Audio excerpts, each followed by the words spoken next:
تو آج جو ہے ہمارے معاشرے میں یہ چیز نہیں تھی ہمارے یہاں. میں 5 سال سے ہوں نا، 5 سال پہلے نہیں تھی یہ چیز. بڑوں کی عزت تو ایسے ختم ہو گئی ہے، ایسا لگتا ہے جس طرح سے جانور اپنے روڈوں پہ ذرا کرتے ہیں، اس طرح بچے بڑوں سے ڈرنا بند کر چکے ہیں. حق کہہ رہا ہوں کہ نہیں؟ آپ کے سامنے سگریٹ پھونکا جائے گا، بغان کے اندر آپ چلے جائیں اگر 12 بجے دن میں، آپ کو 10 مسلمان ایسے نظر آئیں گے جو گجوڑی ہیں، جو گانجا پیتے ہوئے نظر آئیں گے. 10 مسلمان آپ کو ایسے نظر آئیں گے. اب بغان کا سر اگر کر لیں تو آپ کو کم سے کم 200-300 بوتل نظر آئے گا. یہ اس ممبر کی ذمہ داری ہے، اس تاج کی ذمہ داری ہے. اگر آج نہیں بولیں گے آپ تو یاد رکھیں میدان میں شرمیلا باپ سے پوچھے گا کہ مولانا ہم نے آپ کو امامت کی شکل میں ایک جگہ دی تھی، آپ کو انبیاء کا تاج بنوایا تھا، لوگوں نے آپ کو تعاون کیا تھا، آپ نے کھایا تھا، لوگوں کو آپ نے حق بات کیوں نہیں سکھائی؟ دیکھیں یاد رکھیں، حق بات بولیں گے 4 دن لوگوں کو برا لگے گا، 5ویں دن آپ کو سلام کرنا بند کریں گے، 10ویں دن اگر وہ سدھر جائے گا نا تو آپ کا ہی نام کا مالا جپے گا، یا سرفراز یا سرفراز. مجھے ہمارے سرفراز تقریر سنے بھالو لگلو یہ میں بھالو ہونا بھالو بھی خراب. ہاں تو حق بات ہر جگہ بولیے. علامہ اشتیاق نے کہا تھا نا، حق بات سرے دار سنانے کے لیے، یہ جان محمد پہ لٹانے کے لیے. یاد رکھیں یہ چیز، اس چیز کو مٹائیں کیسے.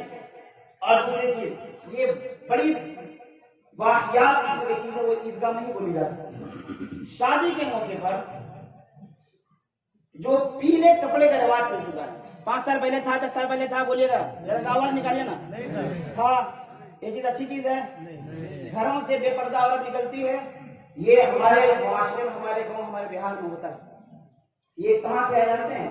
یہ ہندوانہ رواج ہے. صاف ہندو کرتے ہیں. کون کرتا ہے؟ صاف ہندو کرتے ہیں. سر پہ کوئی داڑھی رکھ دیا جائے، یہ حرام ہے میرے پیارے. جو چیز حرام ہے، اور یہ بدعت اپنے گاؤں میں جنم لے رہی ہے. بدعت کو روکنا بہت ضروری ہے. جو چیز ضروری ہے اس کو روکیں گے نا.